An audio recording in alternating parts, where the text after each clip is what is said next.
السلام علیکم ناظرین، آپ جانتے ہیں کہ شعبان المعظم کا مہینہ ایک ایسا مہینہ ہے جس میں شیعان اہل بیت کے 12ویں امام حضرت امام مہدی علیہ السلام کی ولادت ہوئی۔ ہمارا یہ عقیدہ ہے کہ امام زمانہ علیہ السلام زندہ اور حاضر ہیں۔ یہ الگ بات ہے کہ ہم ان کے دیدار کی نعمت سے محروم ہیں اور آپ ہمارے ظاہری حواس سے پردہ غیبت میں ہیں۔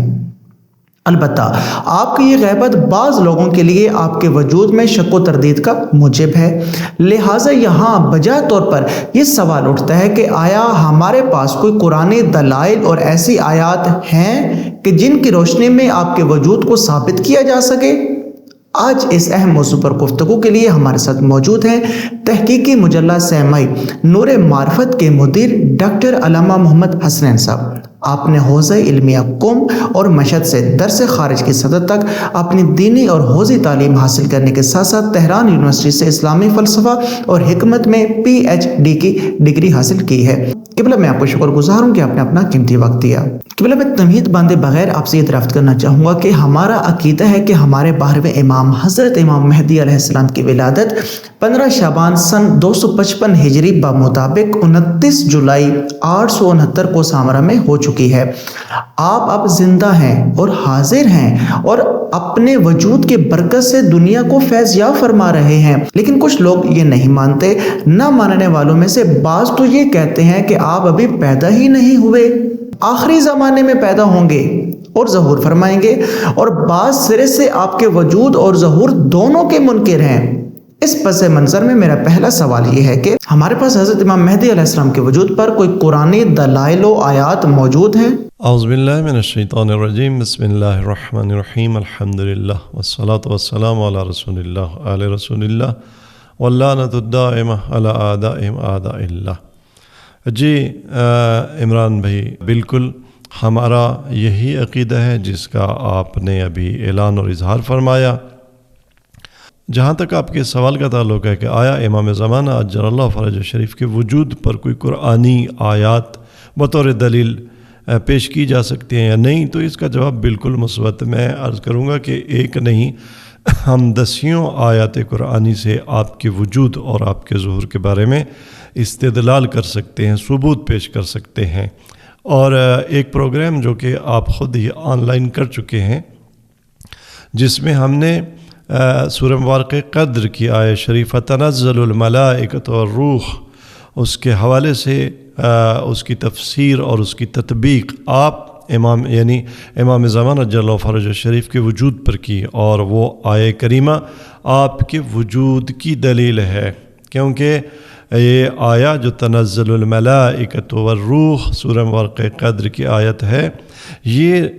جیسا کہ پہلے عرض کیا جا چکا ہے، یہ دوام اور استمرار پر دلالت کرتی ہے۔ یہ اب بھی ہر لیلۃ القدر میں ملائکہ کے نازل ہونے کی بات کرتی ہے۔ ملائکہ جس ہستی پر نازل ہوتے ہیں،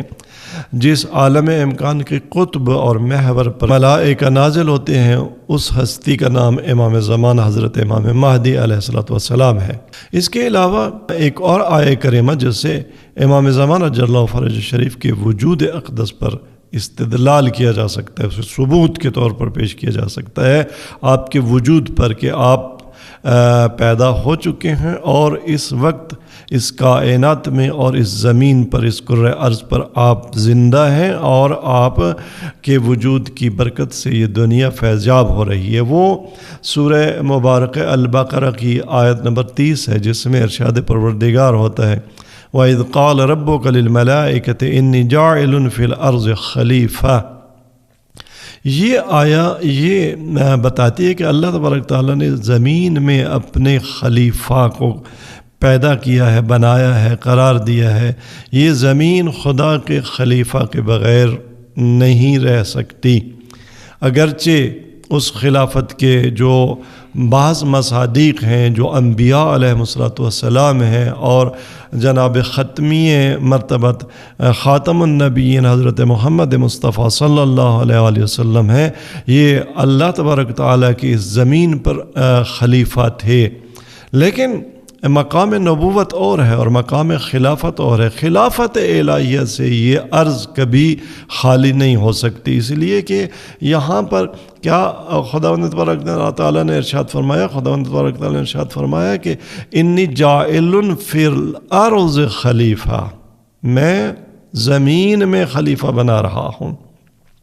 تو اس زمین پر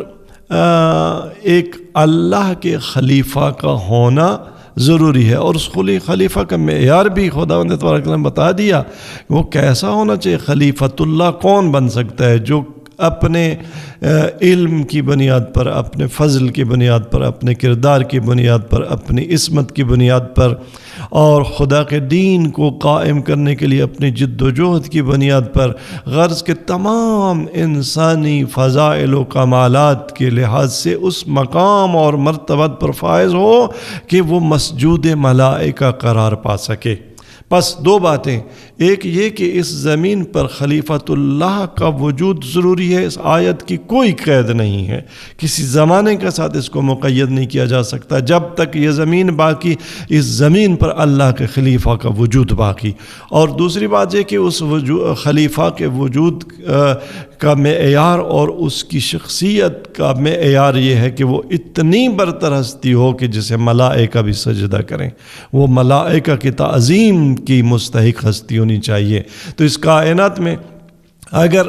کوئی ایسی ہستی ہے تو کوئی نہیں دکھا سکتا، وہ ہم دکھا سکتے ہیں، ہم بتا سکتے ہیں کہ وہ فرزند زہرا امام زمان اجل اللہ فرج الشریف ہیں. تو یہ ایک گویا دوسری آیت ہے امام زمان علیہ السلام کے وجود کو جس آیت سے ثابت کیا جا سکتا ہے، جو اس بات پر کی دلیل ہے کہ آپ پیدا بھی ہو چکی ہیں، اسی وقت حاضر اور حی بھی ہیں، اور آپ کے وجود کی برکت سے یہ عالم کائنات فیض پا رہا ہے. تو پہلے میرا دوسرا سوال یہ ہے کہ ہمارے بعض علماء حضرت امام مہدی علیہ السلام کے وجود پر سورہ رعد کی آیت 7 میں ہر قوم کا ایک ہادی ہے کی آیت سے ثبوت پیش کرتے ہیں. بھلا اس آیت سے کیسے ہم آپ کے وجود کو ثابت کر سکتے ہیں؟ جی بالکل، یہ آیت کریمہ بھی سورہ مبارکہ رعد کی جو آیت نمبر 7 ہے، یہ گویا تیسری آیت ہے جس سے مولا کے وجود کو اور آپ کے موجود ہونے کو ثابت کیا جا سکتا ہے. اور وہ یہی کہ جب یہ آیت کریمہ نازل ہوئی انما انت منذر ولکل قوم حاد، تو بعض صاحب نے پوچھا یا رسول اللہ یہ ہادی کون ہے؟ تو آپ نے فرمایا کہ انا المنذر، میں منذر ہوں. اور حضرت علی بن ابی طالب علیہ السلام کے شان اقدس پر آپ نے ہاتھ رکھ کر فرمایا کہ یا علی انت الہادی بکل یہتدی المہتدون من بعدی، اے علی میرے بعد ہادی آپ ہیں. جب تک سرکار رسالت میں آپ صلی اللہ علیہ وسلم موجود ہیں، آپ ہادی بھی ہیں، آپ منذر بھی ہیں، آپ خاتم المرسلین ہیں، آپ کے بعد نبی نہیں ہے. لیکن قرآن نے ہادی کے لیے ایک کلی معیار دیا، وَلِكُلِّ قَوْمٍ ہاد، ہر قوم کا ایک ہادی ہے. جب تک اس دھرتی پر قومیں ہیں ان قوموں کا ایک ہادی ہے. اور ایک یہ جو ہم کہتے ہیں ایک ہادی ہے، یہ الہی ہادی ہے، نہ ہر ہادی. یہ ضلالت اور گمراہی کی ہدایت کرنے والے کی بات نہیں ہو رہی. خداوند تبارک تعالیٰ ایک ہادی برحق کی بات کر رہے ہیں کہ ہر قوم کے لیے ایک ہادی برحق ہے. اور ہادی برحق کا معیار یہ ہے کہ وہ کسی دنیاوی معلم کی بارگاہ کا پڑھا ہوا نہ ہو. افمن یہدی الی الحق احق ان یتبع امن لا یہدی الا ان یہدی. خداوند تبارک تعالیٰ نے یہ سوال رکھا ہے کہ آیا وہ جو کسی بشری معلم کے پڑھائے بغیر ہدایت کرتا ہے، یعنی جو من لدن حکیم عزیز حکیم، جو خدا کی بارگاہ کا پڑھا ہوا ہے، یعنی جسے الہام ہوتا ہے اور خدا جس کا علم لدنی ہے، آیا وہ پیروی کے مستحق ہے کہ اس کی پیروی کی جائے، یا اس کی پیروی کی جائے جو تب تک کوئی ہدایت نہیں دے سکتا جب تک کہ کسی بشری معلم کے سامنے زانو تلمذ خم نہ کر لے؟ یقیناً ہدایت اس ہادی کی جس کا علم لدنی ہو، جو خدا کی تعلیم کے ذریعے سے ہادی برحق ہو. ایسا ہادی ہر قوم کے لیے ہے، اور قوم جب تک ہے، بنی نوع بشر جب تک ہے، ایسا ہادی ہونا چاہیے، ضروری ہے اس کا وجود. اور یہ آیت کریمہ جس ہستی پر یہ تطبیق کرتی ہے وہ امام زمان حضرت امام مہدی عجل اللہ فرج شریف کا وجود ہے. قبلہ صاحب، آیا جن 3 قرآنی آیات پر آپ نے گفتگو فرمائی ہے، ان کے علاوہ آپ کے وجود کے اسبات پر قرآن میں کیا کوئی چوتھی آیت بھی موجود ہے؟ جی بالکل، اور بھی آیات کریمہ موجود ہیں، اور ان میں من جملہ سورہ مبارکہ البقرہ کے آیت نمبر 124 ہے، جس میں ارشاد پروردگار ہوتا ہے اذ ابتلی ابراہیم ربہ بکلمات فاتمہن قال انی جاعلک للناس اماما۔ یہ آیہ کریمہ، اس میں ہر دور کے لیے امامت ثابت ہوتی ہے، کیونکہ یہ جو آیت جب آگے چلتی ہے کہ اللہ تبارک تعالیٰ نے جب حضرت ابراہیم علیہ السلام کو یہ فرمایا کہ انی جاعلک للناس اماما، میں آپ کو لوگوں کا امام بنا رہا ہوں، پس اس سے پہلی بات یہ ثابت ہوتی ہے کہ جب تک ناس ہیں، جب تک لوگ ہیں، خدا کی طرف سے ان کے لیے منسوب من اللہ امام کا ہونا ضروری ہے۔ اور دوسری بات، جب حضرت ابراہیم علیہ السلام نے سوال کیا وَمِن ذُرِّيَّتِي، کہ بار الہ یہ جو منصب امامت ہے تو میری ذریت کو بھی عطا فرما، تو خداوند تبارک تعالیٰ نے اگر امامت کو کسی بھی مرحلے پر ختم کر دینا ہوتا اور بعد والے جو نسلیں ہیں ان کے لیے امام کا وجود ضروری نہ ہوتا، تو خداوند تبارک تعالیٰ یہ واضح فرما دیتا کہ اے ابراہیم تیرے بعد امامت کا سلسلہ منقطع ہو جائے گا، یا تیری مثلا نسل میں سے فلاں پشت پر یہ سلسلہ ختم ہو جائے گا۔ لیکن حضرت ابراہیم نے قیامت تک اپنی نسل کے لیے امامت کا منصب مانگا، عہدہ مانگا۔ اللہ تبارک تعالیٰ نے انکار نہیں کیا، لیکن ایک معیار بتایا، فرمایا لا ینال عہدی الظالمین، اے ابراہیم تیری اولاد سے یہ منصب امامت عطا کروں گا تیری آنے والی نسلوں کو قیامت تک، لیکن میرا یہ عہد ظالم کو نہیں ملے گا، یہ عہد اسے ملے گا جس نے کسی بھی قسم کا شرک کا ظلم، عملی ظلم، عقیدتی ظلم کبھی نہیں کیا ہوگا، جو انفلیبل ہوگا، جو معصوم ہوگا، اسے یہ عہدہ ملے گا۔ تو پس قیامت تک حضرت ابراہیم کی اولاد سے ایک امام کا ہونا ضروری ہے، اور جو حضرت ابراہیم کی اولاد سے اور ظالمین میں سے بھی نہ ہو، جس سے کسی فکری اور عملی آلودگی اور کثافت نے وہ کبھی اس کا دامن بھی نہ چھوا ہو۔ تو اس آیت سے بھی ثابت ہوتا ہے کہ اس عصر میں بھی آل ابراہیم سے ایک امام کا وجود ضروری ہے، اور وہ ہستی کون ہے؟ یقیناً اس ہستی کا نام ہے حضرت امام مہدی عجل اللہ فرجہ الشریف۔ قبلہ آیا ہم آپ کے وجود پر سورہ ہود کی آیت نمبر 86 میں بقیت اللہ سے بھی ثبوت پیش کر سکتے ہیں؟ جی بالکل، یہ اتفاقاً ہماری چھٹی آیہ کریمہ جس سے امام زمان عجل اللہ فرج شریف کے زندہ حی اور حاضر ہونے پر استدلال علماء امامیہ نے کیا ہے، اور وہ یہی آیہ کریمہ ہے سورہ مبارکہ ہود کی آیہ کریمہ بقیت اللہ خیر لکم ان کنتم مؤمنین وما انا علیکم بحفیظ، کہ بقیت اللہ، اللہ کا ذخیرہ وہ تمہارے لیے بہتر ہے اگر تم مومن ہو۔ تو اس آیہ کریمہ میں خداوند تبارک تعالیٰ نے یہ جو بقیت اللہ کا کلمہ استعمال فرمایا، علماء فرماتے ہیں یہ بقیت اللہ کا معنی کیا ہے؟ اس کی دوسری عبارت اگر مترادف لائی جائے تو وہ یہ ہے کہ ما ابقاہ اللہ، بقیت اللہ یعنی جسے اللہ نے باقی رکھا ہے وہ تمہارے لیے بہتر ہے۔ اور یہ آیہ کریمہ اگرچہ حضرت شعیب علیہ السلام کی زبان سے بیان ہوئی ہے، لیکن ہمیں معلوم ہونا چاہیے کہ جتنے بھی مطالب حقہ اور ہدایات اور الہی وصیتیں اور احکامات وہ چاہے سابقہ انبیاء کی زبانیں بھی قرآن میں نازل ہوئے ہیں، وہ قرآن اور قیامت تک کے لیے تمام آنے والے انسانوں کے لیے، اس میں کوئی فرق نہیں ہے کہ وہ کس نبی کی زبان سے جاری ہوں یا جبرائیل کی زبان سے جاری ہوں یا خود پیغمبر اکرم صلی اللہ علیہ وسلم کی زبان سے جاری ہوں، وہ احکام سب کے لیے ہیں، یہ حکم سب کے لیے ہے کہ اللہ کا ذخیرہ تمہارے لیے بہتر۔ اگر تم مومن ہو تو اللہ کا ذخیرہ کیا ہے؟ ما ابقاہ اللہ، اللہ تبارک تعالیٰ نے انبیاء بھیجے، اولیاء بھیجے، خاتم المرسلین حضرت محمد مصطفیٰ بھیجے، آپ صلی اللہ علیہ وسلم کے اوصیاء بھیجے، لیکن اس پورے سلسلہ ہدایت اور امامت اور نبوت میں سے ایک بقیت اللہ باقی ہے، جسے اللہ نے ابقاہ اللہ، خدا نے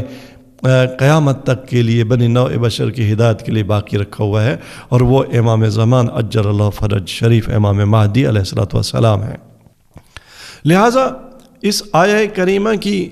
تفسیر میں ائمہ اہل بیت علیہ الصلوۃ والسلام سے بہت سی روایات نقل ہوئی ہیں جو اس بقیت اللہ کا جو معنی کرتی ہیں وہ امام مہدی ہے۔ مثال کے طور پر کتاب اکمال الدین میں امام باقر علیہ الصلوۃ والسلام سے یہ روایت نقل کی ہے کہ آپ فرماتے ہیں کہ سب سے پہلی بات جو حضرت مہدی علیہ السلام اپنے قیام کے وقت جو پہلی گفتگو فرمائیں گے وہ آپ اسی آیت کی تلاوت کریں گے، بقیت اللہ خیر لکم ان کنتم مؤمنین۔ اور اس کے بعد امام زمان عجل اللہ فرجہ شریف اپنے ظہور کے وقت کیا فرمائیں گے کہ انا بقیت اللہ، اے لوگو میں بقیت اللہ ہوں، خدا کا ذخیرہ کیا ہوا میں ہوں اور تمہارے درمیان اس کا خلیفہ میں ہوں۔ اور جب یہ امام اعلان کریں گے تو امام باقر علیہ السلام فرماتے ہیں کہ اس کے بعد آپ پر لوگ سلام اس طرح سے کریں گے، کہیں گے السلام علیکہ یا بقیت اللہ فی ارضہ۔ اس آیت کی تفسیر کے حوالے سے اور تمام قرآنی آیات کی تفسیر کے حوالے سے ہمیں ایک نقطہ جو قابل غور ہے اور اس پر توجہ دینی ہے وہ یہی ہے کہ خداوند تبارک تعالیٰ نے آیتوں میں آیتیں رکھی ہیں، سیاق و سباق کچھ اور ہوتا ہے، درمیان میں خداوند تبارک تعالیٰ ایک اور حکم بیان کرتا ہے۔ یہ قرآن کی روش ہے اور خداوند تبارک تعالیٰ نے بہت اہم احکام کو بعض دیگر احکام کے درمیان رکھا ہے۔ یقیناً اس میں خداوند تبارک تعالیٰ نے ہمارے ایمان اور ہمارے صداقت کا امتحان لیا ہے کہ ہم قرآن کی آیتوں کے ساتھ کتنا صادق ہیں۔ یہ جو آیہ کریمہ ہے سورہ مبارکہ ہود کی آیت نمبر 86، اس سے پچھلی آیات میں بلا شک و شبہ جو بات ہوئی ہے وہ حلال و حرام کے احکام کی ہوئی ہے اور مال کے کمانے کی ہوئی ہے اور حلال مال کے کمانے کی ہوئی ہے، لیکن اس کا مطلب یہ نہیں کہ اس آیت میں بقیت اللہ سے حتماً وہی مال حلال مراد ہے۔ لیکن بقیت اللہ کا معنی یہ ہے کہ جو اللہ نے ذخیرہ کیا ہے، ما ابقاہ اللہ۔ اب یہ ما ابقاہ اللہ ایک کلی عنوان ہے جس کے کئی مصادیق ہو سکتے ہیں، ایک ٹائٹل ہے، اور قرآن کریم کے احکامات کے جو ٹائٹلز ہیں وہ جس چیز پر صادق آتے ہیں، لہٰذا بعض مفسرین نے اہل سنت کے بعض مفسرین نے بھی اس بقیت اللہ کے کئی معنی بیان کیے ہیں۔ حلال مال بیان کیا ہے، اللہ تبارک تعالیٰ کی بندگی اس کا ایک معنی بیان کیا گیا ہے، یعنی وہ چیز جو خدا نے انتخاب کی ہے، خدا نے بنی نوع بشر کے لیے باقی رکھی ہے، جو خدا کا انتخاب ہے، خدا نے اس پہ اجر و پاداش دینی ہے، تو وہ ایک مصداق ہو سکتا ہے۔ اور یہ بات اس بات کے ساتھ کوئی تضاد نہیں رکھتی کہ ما ابقاہ اللہ کا بزرگ ترین مصداق وہ اعمال کی بجائے، وہ اشیاء کی بجائے وہ ایک خاص شخص ہوں، ایک خاص شخصیت ہوں، تو بنابراً کوئی فرق نہیں پڑتا کہ وہ معنی جو بعض مفسرین نے بیان کیا وہ بھی مراد ہو، جیسا کہ قرآن کریم کا ایک ظاہر ہے، قرآن کریم کے بطون ہیں، قرآن کریم کی ایک آیت کے 70 تک بطون بیان کیے گئے ہیں، یعنی ایک آیت سے آپ 70 معانی، ایک عنوان کے 70 مصداق آپ لے سکتے ہیں۔ تو یہ بات کو آپس میں تضاد نہیں رکھتی کہ اگر ہم بقیت اللہ کا معنی کہیں حلال مال بھی لے لیں یا عبادت و بندگی بھی لے لیں تو اس کا مطلب یہ نہیں ہے کہ اس کا معنی امام مہدی عجل اللہ فرجہ شریف کا فیض، آپ کا وجود، وہ ہستی جسے اللہ نے باقی رکھا ہے، وہ مراد نہ لیا جا سکتا، تو ایسا نہیں ہے۔ قبلہ آج کے اس پروگرام کا میرا آخری سوال یہ ہے کہ جو آپ کے ظہور کے سرے سے منکر ہیں یا یہ کہتے ہیں کہ روایات میں جس ہادی مہدی کی بات ہوئی ہے ان کا ظہور ہو چکا ہے، آیا ان کے لیے قرآن آیات سے آپ کے ظہور کو جو انشاءاللہ جلد تحقق پائے گا ثابت کیا جا سکتا ہے؟ جی بالکل، جیسے آپ کے وجود مقدس کو قرآن کی متعدد آیات سے ثابت کیا جا سکتا ہے، اور ہم نے چند ایک آیات کی طرف آج کے پروگرام میں اشارہ کیا بڑے جلدی کے ساتھ اور اختصار کے ساتھ، اسی طرح سے آپ کا ظہور حتمی ہے، اور وہ ظہور ابھی نہیں ہوا، وہ ہوگا، اور اس آپ کے ظہور پر بھی قرآن کریم کی لگ بھگ 6-7 آیات سے کم از کم استدلال کیا جا سکتا ہے۔ میں صرف ایک فہرست گنوا دیتا ہوں، اشارہ کر دیتا ہوں، ظاہر ہے ہمارا وقت پروگرام کا محدود ہے۔ دیکھیں قرآن کریم کی بہت سی آیات ہیں، مثال کے طور پر سورہ مبارکہ اعراف کی آیت نمبر 128 میں ارشاد پروردگار ہوتا ہے، قال موسیٰ لقومہ استعینوا باللہ واصبروا ان الارض للہ یورثها من یشاء من عبادہ والعاقبۃ للمتقین۔ یہاں اللہ تبارک تعالی حضرت موسیٰ کی زبانی ایک وعدہ دے رہا ہے، اور وہ یہ ہے کہ ان الارض للہ، یہ زمین اللہ کی ہے، یورثھا من یشاء، اللہ جسے چاہتا ہے اسے اس کی وراثت دے گا۔ اب اللہ کسے چاہتا ہے؟ اللہ ظالمین کو وراثت نہیں دیتا، وہ اللہ کی نہ چاہت ہے، مشیت ہے۔ وہ یہ اہل دنیا ہے جو ظالمین کو بادشاہ بنا دیتے ہیں، اور خدا نے چونکہ اس دنیا میں جبر کا قاعدہ نہیں رکھا، وہ سوء اختیار ہے بندوں کا۔ خدا کہ جو ہادی ہیں، جنہیں خدا وارث بناتا ہے زمین کا، وہ یا انبیاء ہوتے ہیں یا انبیاء کے اوصیاء ہوتے ہیں۔ بنابراً اس زمین پر انبیاء کی وراثت، انبیاء کی حکومت وہ ثابت شدہ ہے۔ لیکن اگر ہم بنی نوع بشر کی تاریخ کو دیکھیں تو الارض، ان الارض یورث للہ، یا سورہ مبارکہ انبیاء کے نمبر 105 میں ذکر ہوا، وَلَقَدْ كَتَبْنَا فِي الزَّبُورِ مِن بَعْدِ ذِكْرِ أَنَّ الْأَرْضَ يَرِثُهَا عِبَادِيَ الصَّالِحُونَ، ہم نے زبور میں ذکر کے بعد ہم نے زبور میں لکھ دیا ہے، حتمی قرار دے دیا ہے کہ ان الارض، کہ پوری زمین، الارض علماء عربی گرامر کے علماء جانتے ہیں کہ اس پہ الف لام جو ہے وہ استغراق کا، پوری زمین کی بات ہو رہی ہے، کرۂ زمین سارا،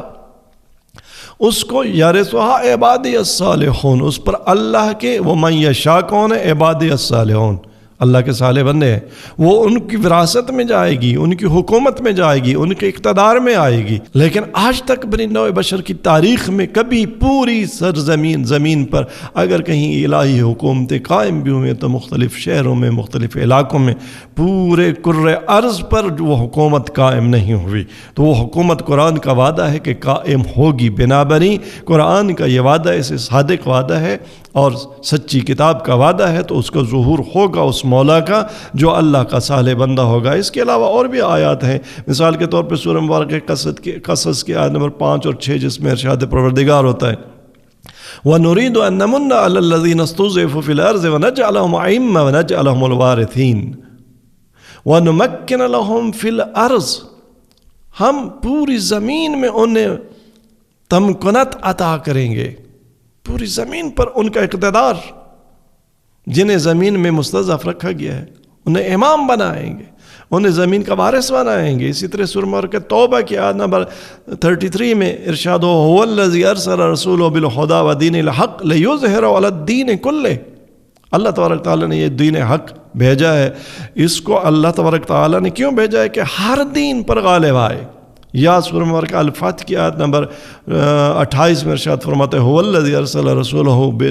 بالہدی ودین الحق لیظہرہ علی الدین کلہ وکفی باللہ شہیدا۔ اور اسی طرح سے سورہ مبارکہ نور کی آیت نمبر 55 میں ارشاد فرماتا ہے، وعد اللہ الذین آمنوا منکم وعملوا الصالحات، اللہ کا وعدہ ہے نیک لوگوں سے جو ایمان لائے، جنہوں نے صالح عمل بجا لائے۔ کیا وعدہ ہے؟ لَيَسْتَخْلِفَنَّهُمْ فِي الْأَرْضِ، وہ پوری زمین پر انہیں خلافت عطا کرے گا۔ تو اگر ہم اسلام کی خصوصیات دیکھیں، اسلام وہ دین ہے جو جہانی اور یونیورسل دین ہے، اسلام کا غلبہ پوری کائنات پر ہونا ہے، لیکن آج تک یہ غلبہ اسلام کو حاصل نہیں ہوا، اور وہ وعدہ الہی جو متعدد آیات میں لگ بھگ 6 آیات کریمہ ہیں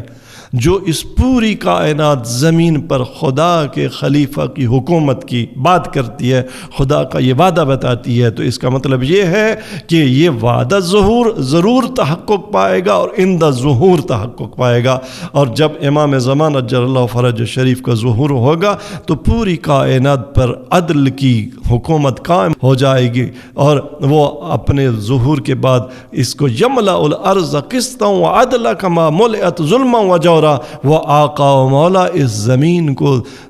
عدل و انصاف سے اس طرح سے پر کر دیں گے جس طرح سے وہ ظلم اور بربریت اور جور سے پر ہوگی، کہ اگر مشرق عالم سے ایک اکیلی خاتون بھی زیورات میں لدی ہوئی تنہائی میں سفر کرے گی اور مشرق عالم سے مغرب تک کا سفر کرے گی تو کوئی اس کے در پہ نہیں ہوگا۔ تو یہ عدل قائم ہونا ہے، یہ حکومت قائم ہونی ہے، اور آج تک نہیں ہوئی تو یقیناً اس حکومت کا کا انتظار ہے اس مولا اور اس آقا اور اس حاکم اور اس خلیفۃ اللہ کے ظہور کا انتظار ہے، اس کا ظہور قطعی ہے، اور یہ ہمارا عقیدہ ہے جو قرآنی آیات سے ثابت شدہ ہے۔ ناظرین، میں امید کرتا ہوں کہ آپ نے حجت الاسلام علامہ ڈاکٹر محمد حسنین صاحب کی علمی گفتگو سے استفادہ کیا ہوگا۔ ہم قبلہ سب کے مشکور ہیں کہ انہوں نے اس پروگرام کے لیے اپنا وقت نکالا۔ شکریہ، آپ کا بھی بہت بہت شکریہ کہ آپ نے ایک بار پھر ہمیں موقع دیا کہ ہم اپنے ناظرین کی خدمت میں ایک انتہائی اہم موضوع پر جو ہماری زندگیوں سے براہ راست مربوط ہے اس موضوع پر ایک انشاءاللہ قابل استفادہ گفتگو کر سکیں۔ السلام علیکم ورحمۃ اللہ وبرکاتہ۔ ناظرین، انشاءاللہ آپ سے ملاقات ہوگی اگلے پروگرام میں، تب تک کے لیے علی عمران کو اجازت دیجیے۔ اللہ حافظ۔